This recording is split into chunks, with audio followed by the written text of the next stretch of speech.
Assalamualaikum warahmatullahi wabarakatuh. Salam Humas. Halo sahabat YIN Langsa, berjumpa lagi dalam program Humas Menyapa bersama saya Dipa. Nah, kali ini kita akan berbincang-bincang bersama Bapak Wakil Rektor 3 Bidang Kemahasiswaan dan Kerjasama, Bapak Dr. Zainuddin MA. Assalamualaikum Bapak. Waalaikumsalam warahmatullahi wabarakatuh. Apa kabarnya nih Pak? Alhamdulillah sehat. Sehat ya, Alhamdulillah. Walaupun sedikit pilek ini. Ya Pak, lagi musim Pak. Nah, jadi teman-teman kita hari ini akan berbicara mengenai strategi dalam melahirkan prestasi mahasiswa bersama Bapak Zainuddin. Nah, kita lanjut aja Pak ya, langsung ya. Jadi ini Pak kan mahasiswa kita selain akademik pasti ada prestasi di bidang non akademik nih Pak. Betul. Nah jadi untuk mengembangkan bakat minat mahasiswa, ini langkah apa saja Pak yang dilakukan oleh YIN Langsa? Mungkin dalam segi fasilitasnya gitu Pak. Baik, Assalamualaikum warahmatullahi wabarakatuh. Waalaikumsalam. Sebagaimana kita ketahui, dunia mahasiswa tentu berbeda dengan dunia siswa. Karena di dunia mahasiswa ini, di samping dia harus mengembangkan kemampuan intelektualnya, juga kita berusaha untuk bagaimana bisa mengembangkan bakat minat yang dia miliki. Ya. Kita inginkan agar mahasiswa kita itu mampu mengapresiasi dan menyadari bahwa berapa pentingnya bakat dan minat yang mereka miliki itu yang dapat dikembangkan dan mampu untuk menjadikan dirinya menjadi lebih baik dalam rangka membangun masa depan dia sendiri. Kita di YIN Langsa ini berusaha untuk mengembangkan bakat minat mahasiswa seoptimal mungkin, walaupun tentu dalam pelaksanaannya ada beberapa kendala sesuai dengan kemampuan yang kita miliki. Kita di YIN Langsa ini memiliki lebih kurang sekitar 13 unit kegiatan bakat minat mahasiswa. Di samping juga setiap tahun kita akan menyediakan anggaran melalui kegiatan adik-adik mahasiswa di SEMA dan DEMA itu, yaitu ada namanya pelaksanaan bakat minat. Jadi mereka mencoba untuk melakukan kegiatan-kegiatan itu melalui pertandingan-pertandingan. Di samping juga ada kegiatan-kegiatan lainnya yang kita siapkan untuk mengikuti event-event tingkat nasional maupun tingkat regional pada saat event-event itu dilaksanakan secara rutin. Ada yang setahun, ada yang 2 tahun. Dalam rangka untuk meningkatkan itu, kita kadang-kala memang agak sedikit tergendala dengan fasilitas yang kita miliki ya. Fasilitas yang kita miliki karena kita masih dalam keadaan bangun. Fasilitasnya sangat sederhana, arti kata bahwa mereka kadang-kadang harus melakukan dengan mandiri dengan sendirinya. Tapi alhamdulillah dalam 2-3 tahun terakhir ini kita dapat dibantu oleh kementerian dan disediakannya sarana dan prasarana kegiatan mahasiswa yang berupa alat-alat olahraga. Berarti kita memiliki seperti Bapak bilang tadi ada anggaran khusus ya Pak ya untuk pengembangan bakat minat mahasiswa, dan juga ada sarana dan prasarana untuk menunjang aktivitas mahasiswa. Betul. Oke. Tadi Bapak juga ada bilang ada unit kegiatan mahasiswa nih Pak ya. Kita mau tahu Pak nih organisasi atau ormawa apa aja nih Pak yang ada di YIN Langsa Pak? Baik. Induk besarnya kalau di sekolah kampus umum itu ada namanya BEM. Kalau kita sesuai dengan kesepakatan dari kementerian bahwa untuk Kementerian Agama kita namanya SEMA dan DEMA. Jadi pimpinannya itu namanya ketua. Jadi ketua SEMA atau ketua DEMA. Ketua SEMA ini yang berhubungan dengan hal-hal legislatif lah. Ya, jadi mereka merancang bagaimana ketentuan-ketentuan yang harus dilakukan di dalam permainan organisasi mahasiswa yang ada di kampus di bawah binaan kita. Kemudian ada DEMA, yaitu ini mereka melaksanakan kegiatan-kegiatan kalau kita namanya seperti eksekutif atau presiden. Mereka lebih senang mengatakan dirinya presiden. Ya, jadi walaupun dalam nomenklatur kata-kata itu tidak boleh disampaikan seperti kata dalam laporan dan seterusnya. Nah, di bawah mereka ini ada beberapa unit kegiatan mahasiswa atau singkat UKM. Lebih kurang ada 9 UKM dan ada 3 UKK. Jadi UKM itu unit kegiatan mahasiswa di mana kampus langsung yang membinanya. Ya, sementara UKK itu unit kegiatan khusus. Samping kampus membinanya, tetapi kita minta pihak eksternal untuk memberikan kontribusi yang dan bentuk pelatihan khusus karena mereka memiliki keterampilan khusus. Makanya nama mereka UKK. Seperti kita ada 3 UKK, yaitu pramuka. Mereka berafiliasi dengan pramuka yang ada di Kuarcap. Jadi Kuarcap yang lebih intens membina mereka. Kemudian ada Menwa. Jadi di sini tentu dibina oleh militer, apalagi tentara. Jadi mereka tidak harus berkoordinasi langsung ke militer, dalam hal ini tentara. Bagaimana cara-cara mereka untuk melakukan pelatihan dan seterusnya, karena mereka itu sifatnya seperti pengaman gitu ya. Kemudian yang ketiga yaitu ada KSR PMI yaitu Sekolah Palang Merah, dan mereka berafiliasi dengan Palang Merah cabang Kota Langsa. Nah, ini 3 yang berhubungan dengan KSR. Sementara 9 lagi ada kita pencak silat. Jadi kita pencak silat ini namanya pencak silat Rampo. Adik-adik itu menamakannya Rampo. Rampo itu artinya menerima segala aliran-aliran yang adik-adik mahasiswa miliki sebelumnya untuk bergabung dengan silat yang ada di Yayan Langsa. Jadi kita welcome terhadap semua aliran-aliran silat yang ada yang berkembang di Nusantara. Nah, alhamdulillah di silat ini kita banyak memberikan, mereka telah banyak memberikan kontribusi ya.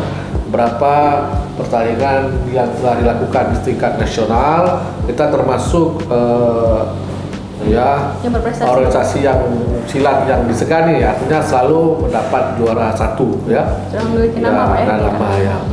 Dan yang kedua ada karate ya, di olahraga karate. Karate ini baru 2 tahun terakhir ini mereka eksis dan sedang upaya untuk pelatihan. Dan yang kemudian ketiga ada seni. Jadi seni yang dikembangkan di sini yaitu seni Utrodul A'la namanya, mereka dikatakan. Mereka mengembangkan seni-seni yang bersifat klasik keacehan. Jadi yang sifat-sifatnya seni-seni yang klasik itu mereka kembangkan, tapi tidak bentuk kemungkinan untuk bermodifikasi atau melakukan semacam kreasi-kreasi baru terhadap kesenian modern dengan kesenian lama. Kemudian yang ketiga yaitu ada LDK, Lembaga Dakwah Kampus. Ini bergerak khusus di bidang dakwah. Artinya mereka tentu hal-hal yang berhubungan dengan syiar-syiar Islam. Kemudian yang kelima yaitu ada JEC. JEC itu singkatan daripada Jauya English Club. Klub ini awalnya didirikan oleh adik-adik yang berjurusan bahasa Inggris. Namun karena kita menginginkan bahwa JEC ini tidak hanya untuk anak bahasa Inggris, dia harus bisa mengayomi seluruh mahasiswa yang ada di Yayan Langsa. Artinya siapapun pesertanya itu harus di-welcome-kan. Jadi tidak khusus di bahasa Inggris, karena di bahasa Inggris mereka sudah punya rumpun sendiri yaitu rumpun HMJ bahasa Inggris. Makanya hari ini JEC Jauya English Club itu bisa diikuti oleh semua, baik jurusan yang berasal dari Fakultas Syariah, Fakultas Adab maupun Fakultas PEBI ya. Dan alhamdulillah beberapa tahun terakhir ini yang adik-adik ini yang menjadi ketuanya itu non bahasa Inggris. Nah, jadi dari jurusan-jurusan yang tidak melatar belakang bahasa Inggris, dan mereka selalu melakukan semacam pelatihan-pelatihan baik yang sifatnya pelatihan TOEFL maupun pelatihan-pelatihan lain dalam rangka untuk mengembangkan kemampuan berbahasa Inggris adik-adik mahasiswa ini. Kemudian yang selanjutnya yang berapa ini? Keempat, kelima, keenam ya. Keenam ada MAPALA, mahasiswa pencinta alam, yaitu mereka ini bergerak ya agak ekstrim sedikit mereka ini karena mereka ini hutan-hutan ya. Jadi ini juga ada, sudah lama mereka eksis, mereka juga kadang-kala disewa atau dipakai oleh kabupaten lain untuk mewakili daripada kabupaten itu. Mereka eksis di luar dan banyak hal-hal yang telah mereka gandrungi, walaupun secara nasional, secara PTKM mereka belum mendapat juara. Kemudian yang terakhir ada FES mahasiswa. Ini bergelut tentang bagaimana cara mereka melakukan pemberitaan. Jadi ada proses pembelajaran bagaimana cara meliput berita-berita, bagaimana cara menyajikannya, bagaimana cara kita untuk mengumpulkan informasi, dan adik-adik ini yang mengemasnya, dan ini ada unitnya tersendiri. Jadi ada 9 yang bersifat UKK dan ada 3 yang bersifat UKM. Yang bersifat UKM. UKK 3, UKM ada 9. Berarti udah banyak ini Pak ya, dari sisi seni, olahraga juga, Ya. dari agama. Ya. Jadi banyak rumpun ilmu yang ini ya, misalnya banyak ya, bervariasi seperti itu, nggak cuman satu wadah aja. Jadi Ya. adik-adik ini juga ya bisa bergabung. Untuk yang punya bakat di bidang seni bisa ke Sanggar, yang punya bakat olahraga bisa ke Makopala atau UKM bola kaki gitu Pak ya.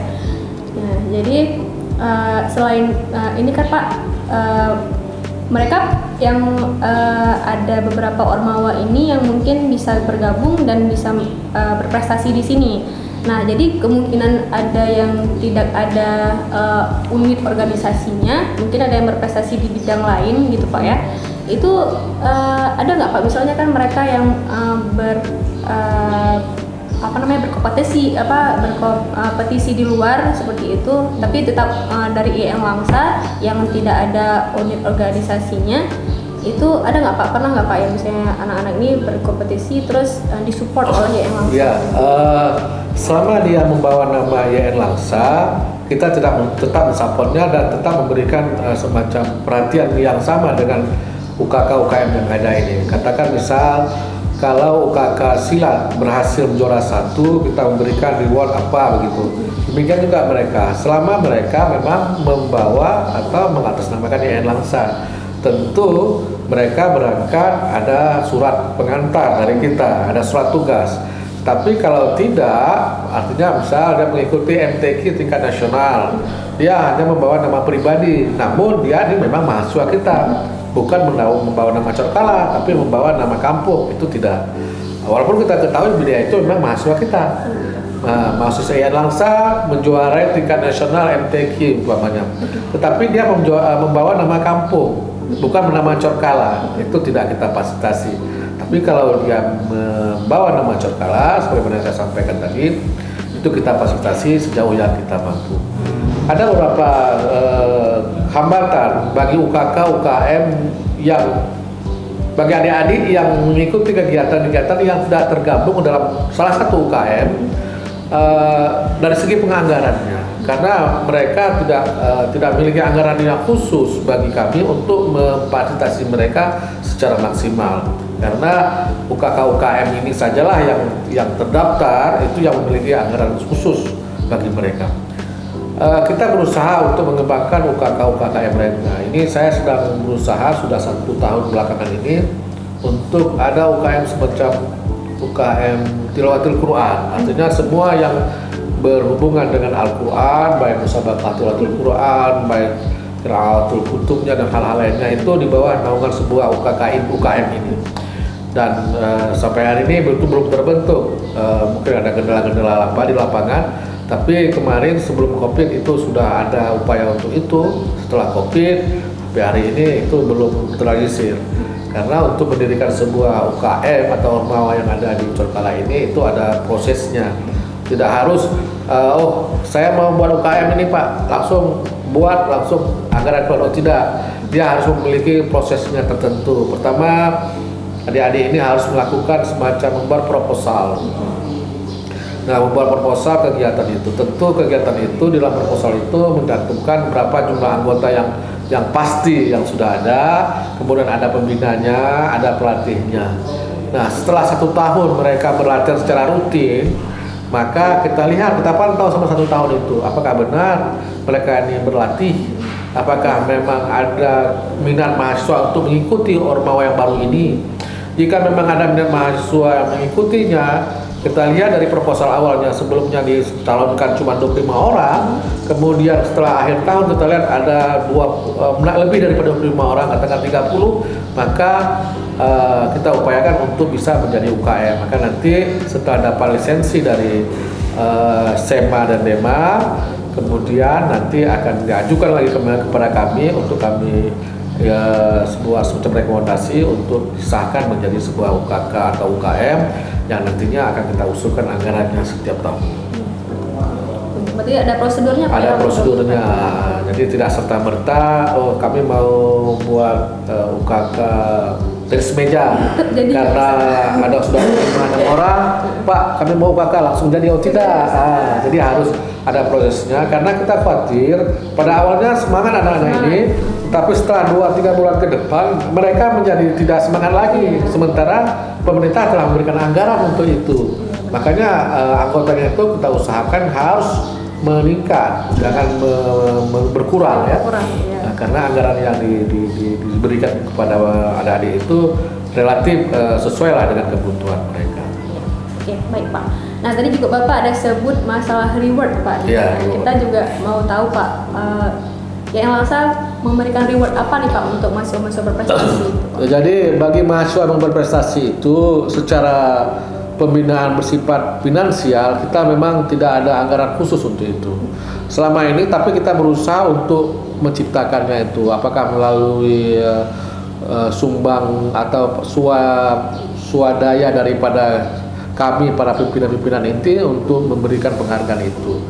Yang sudah biasanya kalau tingkat nasional itu adik-adik mahasiswa ini kemarin itu juara di Pionir, juara 1, mereka mendapat katakan uang pembinaan lah sekitar 1,5 juta, juara 2 dapat sekitar 1 juta, juara 3 dapat 750.000. Itu bersifat uang, dan ini dalam bersifat uang ini tidak bisa kita berikan, kita sumberkan dari anggaran KIPA, dan ini menjadi persoalan. Jika setiap tahun terus seperti ini, berarti kan kita harus berkontribusi antara satu pimpinan dan pimpinan lain untuk mencukupi janji kita kepada adik-adik mahasiswa. Samping itu juga kita memberikan semacam reward pembebasan uang kuliah. Jadi kalau adik-adik itu juara 1 tingkat internasional, itu ada tabelnya, saya tidak hafal. Juara 1 berapa semester dia digratiskan, juara 2 berapa, juara 3 berapa. Diberikan juga tingkat nasional, diberikan juga tingkat regional. Jadi bagi adik-adik yang berprestasi di tingkat nasional maupun regional, apalagi internasional, itu tetap diberi reward berupa pembebasan uang SPP. Nah, samping itu juga bagi mahasiswa-mahasiswa yang hafal Al-Quran juga kita memberikan reward. 30 juz itu biasanya dibebaskan sampai tamat, ya, sampai tamat dia bebas. Kemudian hafal 20 juz, hafal 10 juz, itu ada tabel-tabel tersendiri di mana kampus memberikan kepedulian kepada mereka para penghafal Al-Quran. Jadi reward-reward yang seperti itu yang mampu kita berikan hari ini. Sementara reward-reward yang bersifat uang kontan itu kita belum mampu berikan secara maksimal, hanya bersifat katakan kontribusi dari beberapa teman-teman di pimpinan untuk memberikan penghargaan kepada adik-adik ini. Berarti luar biasa Pak ya, karena para mahasiswa ini sudah mendapatkan reward ketika mereka ikut lomba, terus dapat lagi reward di kampus, jadi double ya sepertinya. Karena walaupun memang sederhana, misalnya kita belum bisa, kayak kata Bapak belum bisa yang lebih dari itu, tapi itu sudah luar biasa Pak, karena udah double nih mereka dapat rewardnya seperti itu. Jadi ada yang bersifat uang, ada yang bersifat pembebasan SPP. Jadi dua-dua mereka dapat. Oke Pak, terus pertanyaan selanjutnya nih Pak, mungkin apa nih Pak nih ya target ke depan dalam meningkatkan prestasi mahasiswa kita nih Pak? Tentu untuk meningkatkan prestasi dari setiap kegiatan, khususnya olahraga ataupun yang sifatnya non olahraga, tentu latihan-latihan yang serius ya. Kita hari ini menginginkan pada adik-adik ini harus selalu berlatih, khususnya para UKK UKM itu dia harus memiliki latihan yang tetap ya di bawah asuhan pembinanya. Maka kontribusi pembina terhadap para UKK UKM ini sangat menentukan. Jadi kalau pembinanya aktif, itu adik-adik pasti banyak kegiatan yang bisa diusungnya dengan berbagai macam ragam. Tapi kalau pembinanya pasif, adik-adik kadang-kadang hanya membuat kegiatan di rutinitas saja, pelatihan-pelatihan sifatnya yang pernah mereka lakukan sebelumnya. Jadi berulang itu lagi. Tidak ada yang baru. Tidak ada yang baru. Nah, Untuk itu makanya kita menghimbau kepada para pembina untuk lebih serius lagi dalam membina UKK UKM yang menjadi asuhannya, karena kita berharap banyak kepada pembina ini untuk dapat memberikan kontribusi yang banyak kepada adik-adik ini, sehingga bakat dan minat adik-adik ini dapat tercipta, dapat teraktualisasi dalam kesehariannya, dalam rangka untuk adik-adik ini lebih berjaya lagi, dalam rangka untuk mengembangkan tentunya kampus kita. Nah, pertanyaan terakhir nih Pak, harapan IN Langsa untuk para mahasiswa semuanya nih Pak nih. Saya memiliki harapan yang sangat besar kepada adik-adik mahasiswa itu, karena saya melihat bahwa adik mahasiswa IN Langsa ini memiliki potensi yang luar biasa. Mereka memiliki talenta-talenta, hanya saja kadang-kadang kita luput dari pantauan kita akan kemampuan itu. Belakangan hari ini kita juara podcast juga, yang mana podcast itu tidak ada UKK UKM-nya, tapi mereka mampu melahirkan semacam latihan mandiri atau tidak, akhirnya mereka mampu menjuarai. Kemudian ada debat segala macam itu kan mereka lakukan, dan mereka juga ada yang berhasil. Kemudian perlu kami sampaikan juga bahwa di fakultas mereka memiliki semacam ada UKK UKM khusus di fakultas. Mereka ini dikembangkan oleh fakultas masing-masing kan. Nah, ini yang patut juga kita beri apresiasi. Artinya di samping di institut memiliki UKK UKM yang 13 tadi, juga di fakultas memiliki UKK UKM yang beda lagi sesuai dengan prodi yang mereka kembangkan. Katakan di syariah itu ada semacam kumpulan organisasi adik-adik mahasiswa itu yang peradilan semu ya. Jadi ada semacam peradilan, bagaimana mereka berlatih seakan-akan mereka melakukan semacam pengadilan di sebuah kasus, dan itu dilakukan oleh adik-adik ini. Dan ini karena di syariah itu ada semacam, memang itu bidangnya, mereka ada labnya dan mereka berlatih, dan ini menjadi sebuah perlombaan tersendiri hari ini. Kemudian di unit lain, dikatakan di PB juga ada seperti itu, hal-hal yang sesuai dengan prodi mereka. Yang kita harus mengapresiasi hal itu, karena semakin banyak kegiatan-kegiatan yang mampu menciptakan kreativitas adik-adik mahasiswa, maka adik-adik itu akan maju. Kemudian ada harapan saya ke depan, ada semacam keinginan bersama dari semua pihak untuk mengembangkan kreativitas adik-adik ini lebih positif lagi. Artinya kita harus banyak peduli dalam bentuk kontribusi kita lah. Saya menginginkan selaku Warik 3 ini menginginkan adanya semacam sebuah bangunan khusus yang memang representatif diberikan kepada adik-adik ini, tempat di mana mereka bisa berkreasi. Ada semacam rumah sekretnya lah. Selama ini ada diberikan, cuman belum representatif. Artinya hanya lokal-lokal yang selama ini tidak terpakai. Jadi adik-adik memakai ruangan itu, kemudian ruangan itu dibelah, dan satu sisi untuk UKKA, satu sisi untuk UKKB.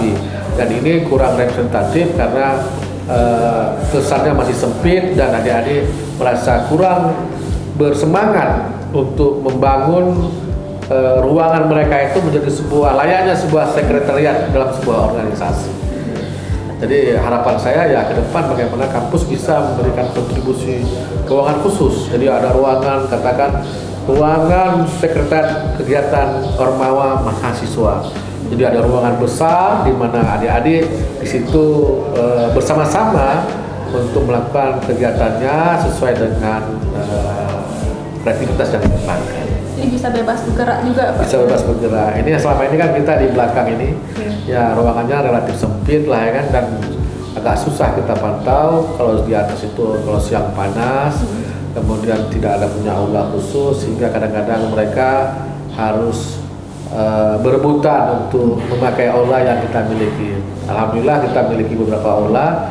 Tentu ini juga akan menjadi sebuah hal yang perlu dipertimbangkan ke depan, sehingga mereka memiliki aula khusus dan tidak mengganggu kegiatan-kegiatan dosen di kampus kegiatan. Baiklah, semoga harapan Bapak ini tercapai Pak ya ke depannya dengan dukungan semua pihak tentunya. Oke, baik teman-teman dari Langsa, kita saat ini sudah berada di penghujung acara. Dan Bapak, terima kasih banyak Pak sudah hadir di Humas Menyapa dan berbincang-bincang mengenai strategi dalam melahirkan prestasi mahasiswa di Langsa. Nah, teman-teman semua, adik-adik mahasiswa, adik-adik siswa, saat ini IAIN Langsa sedang menerima pembukaan mahasiswa baru melalui jalur SPAN PTKIN. Nah, jadi dicatat ya jadwalnya, pengisian dan verifikasi PDSS oleh sekolah itu mulai tanggal 7 hingga 28 Februari 2022 dan pendaftaran oleh siswa itu mulai tanggal 4 hingga 31 Maret 2022. Informasi lebih lanjut dapat diakses di www.span-ptkin.ac.id atau di www.pmb.inlangsa.ac.id. Terima kasih telah menyaksikan Humas Menyapa. Sampai berjumpa dalam Humas Menyapa lainnya. Terima kasih. Wassalamualaikum warahmatullahi wabarakatuh. Waalaikumsalam warahmatullahi wabarakatuh. Oke.